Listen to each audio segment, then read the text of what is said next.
শুভ জন্মাষ্টমী সবাইকে। আর দেখো এদিকে রায় একটা খুব সুন্দর ছবি এঁকেছে, আরও একটা এঁকেছি। দুখানা এঁকেছে। তো ভালো হয়নি কারণ এখানে দইটা ঝুলে পড়তে মনে হচ্ছে। একটা হাড়ি এঁকেছে, তার মধ্যে ননি আছে, বাঁশি আছে। তো কিছুদিন ধরে ওর কোনো ব্লগ দেওয়া হচ্ছে না, একটু অসুবিধার জন্য।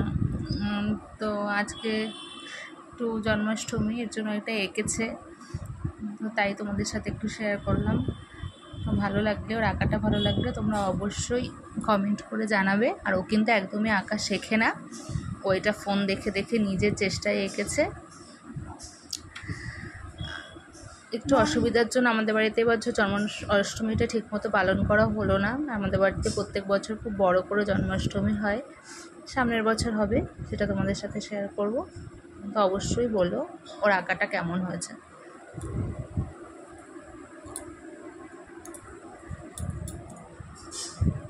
বলো। আমি আঁকা শিখি না, তাও জানি না এটা কত ভালো হয়েছে। যারা আর্টিস্ট তারা এটা দেখো না, কারণ আমার তো বেশ ভালো হয়নি। তোমাদের যদি এটা ভালো লাগে তাহলে লাইক এবং শেয়ার করে দিও।